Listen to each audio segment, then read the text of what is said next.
So hello everyone, in this audio class we will discuss the 5 most important questions from the chapter Introduction to Maps NCERT Geography. These questions will be very much important for your upcoming KVS NVS Geography PGT interview. So let's get started with the question number 1. So what is a map?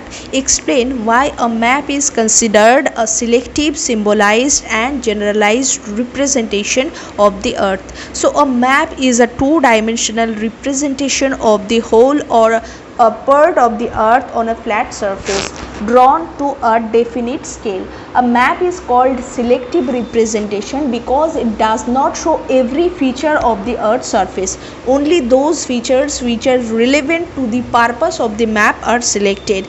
It is called a symbolized representation because real world features are represented by conventional signs, symbols, colors, lines and patterns. For example, a blue line may represent a river while a line may represent a road or a railway. So it is called generalized representation because the complex details of the earth's surface are simplified according to the scale and purpose of the map. For example, on small scale map of India, only major rivers may be shown instead of every small stream. Thus, a map is selective, symbolized and generalized representation of the earth's surface. Next question, what are the essential elements of a map?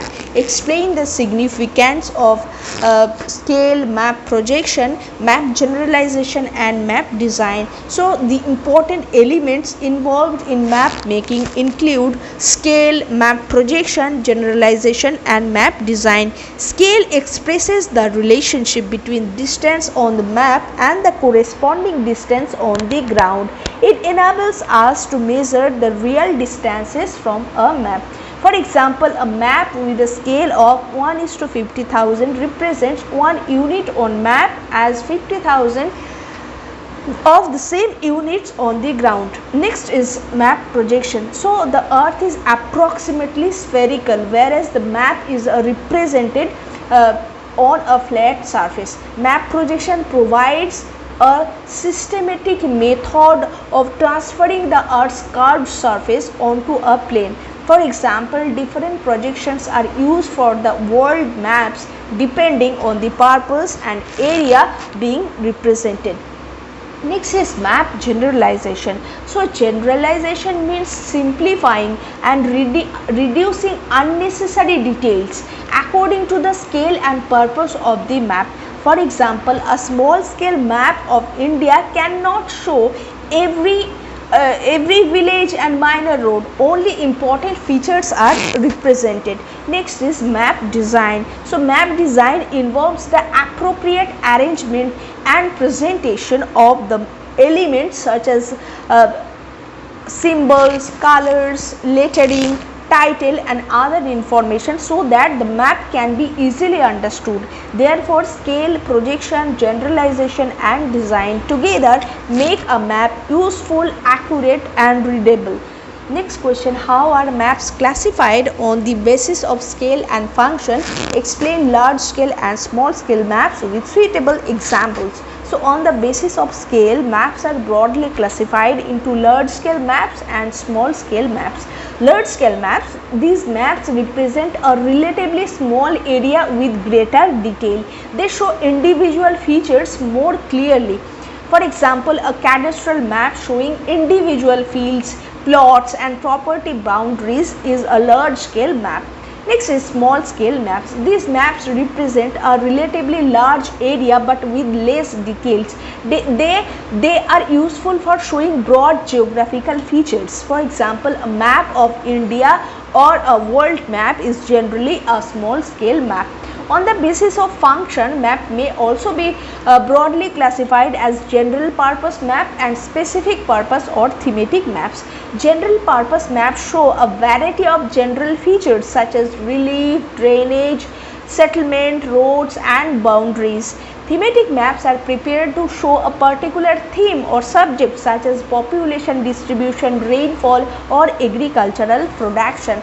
Thus, the choice of scale and type of map depends mainly on the area, purpose and amount of detail required. Next question, what is map generalization and why is it necessary in cartography, particularly when representing a large area on a small scale? So map generalization is the process of selecting, simplifying and reducing the details of geographical features according to the scale and purpose of a map.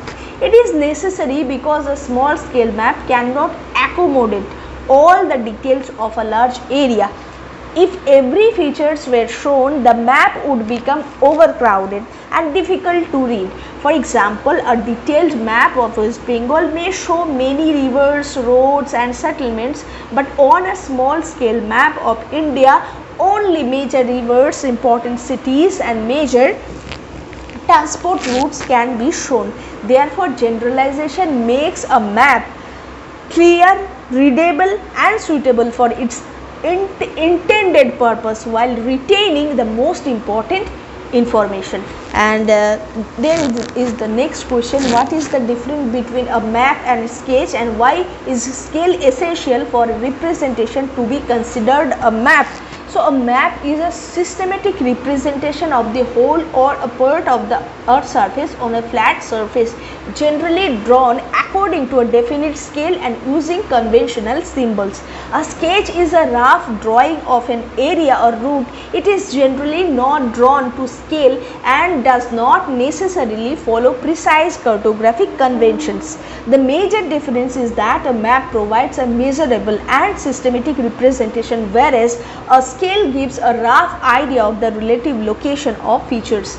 So the major difference is that the map provides a measurable and systematic representation, whereas a sketch gives a rough idea of the relative location of features. Scale is important because it establishes the relationship between the map distance and ground distance. It allows distances and areas to be measured and compared. For example, a road map drawn to a definite scale can be used to estimate the actual distance between two places, whereas a simple sketch showing the route from a school to railway station may only indicate the relative direction and location. Therefore, scale is one of the fundamental characteristics that makes a map measurable geographical representation rather than merely a rough drawing. So thanks for listening. Keep listening for further audio classes. Thank you.